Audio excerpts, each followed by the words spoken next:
تیبل آف کانتنت. تیبل آف کانتنت پیش از تیبل آف کانتنت میایم در هوم منیو یک چند پرسان کنیم که ما شما ستایلز خوانده بودیم، هیدینگ 1 و هیدینگ 2 و هیدینگ 3.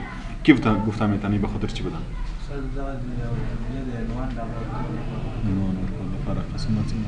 هیدینگ 1 مثلا یو مجموع خطونه لرو که یو تایتل باندې لکه مثال موضوع مقدمه لکه لیکو بیا نور خطونه پسې لیکو مثال لکه هغه د وین افس پروګرام دغه مثال اکسل وینډوز دا نور هغه ورکو د خطونه باندې هیدینگ 1 لکه د اول موضوع لپاره هیدینگ 2 د هغه د بعد دغه مثال پروګرام هر مضمون که استایلز داشته باشه هیدینگ 1 هیدینگ 2 هیدینگ 3 از او تیبل آف کانتنت جور میشه. وقتی که استایلز نداشته باشه از او هیدینگ 1 جور نمیشه. فهمیدین؟ تیبل آف کانتنت چی رو میگه؟ تیبل آف کانتنت فهرست کتاب میگه. هر کتاب فهرست داره نوشته باشه که این مضمون در این صفحه است، این مضمون در این صفحه است. و وقتی که یک کتاب میبینی اول می فهرستش میبینی که در این کتاب کدام مضامین هستن، کلش نوشته می باشه و نوشته می باشه که این مضمون در این صفحه هستن. براتون آسانی می باشه هر مضمونی که پیدا میکنین فقط ورقش نوت میکنین و ورقه چی میکنین و مضمون اونجا می باشه. این تیبل آف کانتنت از کجا جور میشه؟ از اینجا جور میشه. اینجا تیبل آف کانتنت برش میگه. فهرست چی میگه؟ تیبل آف کانتنت از کجا جور میشه؟ از اینجا جور میشه. خب پیش که جور کنی باید اینجا مضامین داشته باشه که فهرستش جور شود. تا که مضمون نباشه فهرست جور نمیشه. ما یک چند تا مضامین نوشته میکنیم. مثلا نوشته میکنیم که ورد یک مضمون است.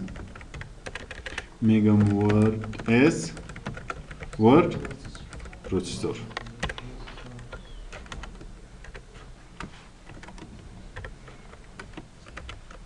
خب یک مضمون شد. در صفحه دیگه مضمون نوشته میکنیم. این دیگه مضمون شد. این اکسل فرض مثال میگیم که دو بخش داره. یکیش متمتیکال است و این متمتیکالش است. دیگهش میگم که لاجیکال است و این دو تا مضمون مربوطه کی میشه؟ مربوطه اکسل.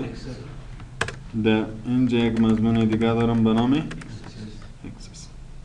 مختلف مضامین داره. ما گفته بودیم تا که این مضامین هیدینگز نتی از او تیبل آف کانتنت جور نمیشه. باز وقتی که میخوایی که هیدینگ بتی مثلا اینی رو انتخاب میکنی از هوم هم میشه و از اینجا هم میشه که تکست کلیک کنی. سعی کن اینجا ما چی داریم؟ لیول 1 هیدینگ 1 است، لیول 2 هیدینگ 2 است، لیول 3 هیدینگ 3 است. و اینجا در هوم هم ما داشتیم هیدینگ 1 هیدینگ 2 هیدینگ 3 هم تو تا هیدینگ 9. اینی را میخوایی چی باشه؟ هیدینگ 1 باشه، هیدینگ 2 باشه، هیدینگ 3 باشه. ما گفتیم که همیشه یک موضوع که عمومی موضوع می باشه او را باید ما چی بسازیم؟ هیدینگ 1 بسازیم. حال دلت از اینجا هیدینگ 1 میسازی یا میای از رفرنس اینجا سعی کن خودش ببینی برای از چی تیک مارک شده باشه؟ لیول 1 بخاطر که هیدینگ 1 شد. از اینجا میتونی؟ از اینجا میتونی. خب یک موضوع عمومی بود ما هیدینگ 1 دادم. بعد از او اکسل است میگم یک عنوان عمومی هستن. ایرا میایم در رفرنس چی کلیک میکنیم؟ لیول 1 یا هیدینگ 1. از اینجا میتونی؟ از اینجا میتونی. یکی از متمتیکال موضوع مربوط چی هستند؟ اکسل هستند. او هیدینگ 1 بود. ایرا باید چی بسازیم؟ هیدینگ 2 یا لیول 2. از اینجا میتونی؟ از اونجا میتونی. یعنی ایرا چون این موضوع هم مربوط اکسل میشه ایرا لیول 2 میسازیم. اگه کدام موضوع دیگه مربوط متمتیکال باشه بازورا هیدینگ 3 میسازیم. امی قسم لیول به لیول. خب میایم پس با اکسس ایرا هم لیول 1 میسازیم چون موضوع عمومی است. کل هیدینگز جور کردی. حالا میخوای فهرست جور کنی. فهرست کجا جور میکنی؟ هر جا که جور میکنی اونجا کرسر بان. مثلا ما در این سر جور میکنم اینجا کرسر ماندی. بیا اینجا تیبل آف کانتنت کلیک کو. تیبل آف کانتنت که کلیک کردی این استایلز و دیزاینز هستن. اگه میخوای از یا استفاده کنی هر یک کلیک کنی اون رقم جور میشه. از یوم میشه و کاستم آف تیبل آف کانتنت از هم میشه. و اینجا اگه اینترنت کانکت باشه از اینترنت هم باز دیزاین رو گرفتن. خب ما میایم اول اینجا از یا استفاده میکنم. مثلا اینی رو کلیک میکنم. سعی کنه ما فهرست خودش جور میشه. کیورد در کدام صفحه است؟ اکسل در کدام صفحه است؟ سعی کنیم متمتیکال لوجیکال که از هیدینگ 2 هستن نه؟ مربوط کدام عنوان بودن؟ اکسل یا یک کمی پیش هستن تا که کس بفهمه که دو تا موضوع چی هستن؟ اکسل هستن. اینجا برات معلوم میشه اگه یوم هیدینگ 1 می بود باز بالی از یوم میامد، باز کس نمیفهمید که این موضوع مربوط به اکسل میشه. از این خاطر ما هیدینگ 2 رو برش دادیم تا که در تیبل اف کانتنت هم معلوم شود که این دو تا موضوعات که است مربوط به اکسل هستن. باز از اکسس در کدام صفحه است؟ حالا اگه میخواید مثلا ما میخوایم که با کدام موضوع برم؟ موضوع اکسس. سعی کنید که کرسر به برات میگه که کنترل پلاس کلیک.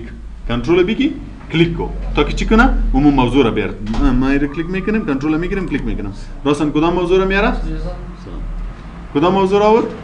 اکسس. کنترل کی گرفتی سر هر موضوع که کلیک کردی راستن اون موضوع رو برات میاره. مثلا کنترل میگیرم سر ورد کلیک میکنم، ورد رو میاره. کنترل میگیرم سر متمتیکال کلیک میکنم، کدام موضوع رو میاره؟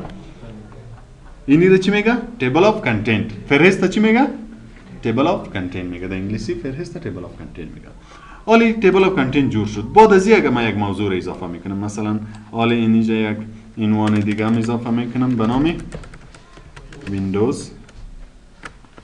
ایرم باید هیدینگ بدم تا که هیدینگ نتم اونجا نمیره.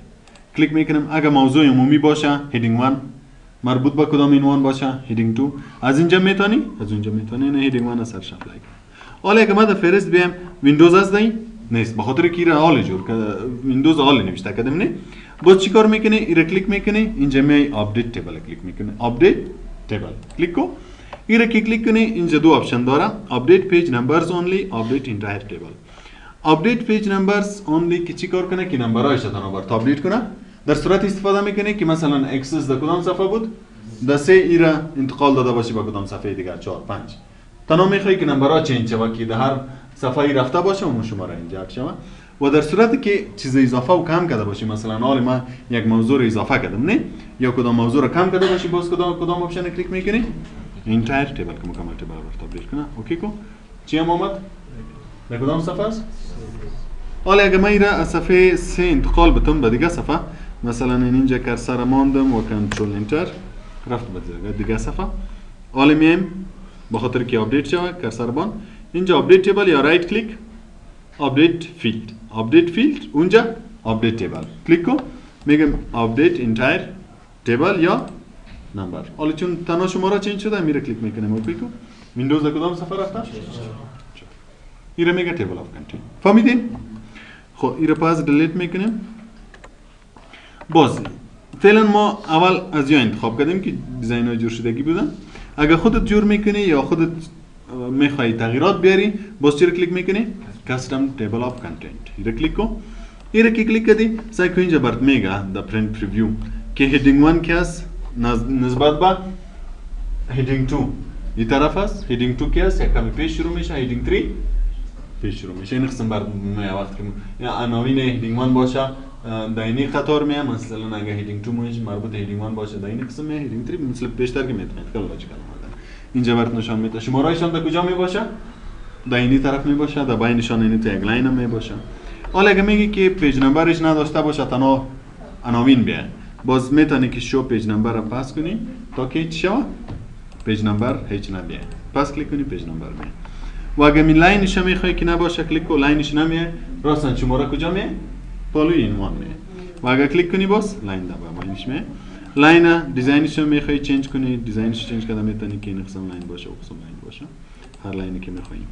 یا اینجا فرمت تمپلیتس هست اگه میخوای که دیزاین از یا رو چنج کنی از اینجا میتونی کلیک کو سعی کل دیزاین هست. مثلا کلاسیک کلیک میکنی این قسم یک دیزاین بر خود میگیره. این کل دیزاین هستن هر یکی میخوای استفاده کنی اون رو کلیک کن. و شو لیولز چند است؟ 3. اینجا تا حالا چند لیول برات نشان داده؟ 3 لیول. اگه میگی که نه 4 لیول نشان بده 4 لیول برات نشان میده. هر چند تا چند لیول داریم؟ تا 9 لیول. باز وقتی که دیزاین سیتینگ کردی اوکی کو اون فهرست در جایی که کرسر باشه باز فهرست براتون جور میشه. این رو میگه تیبل آف کانتنت. فهمیدین؟ امروز نمیخواد بس.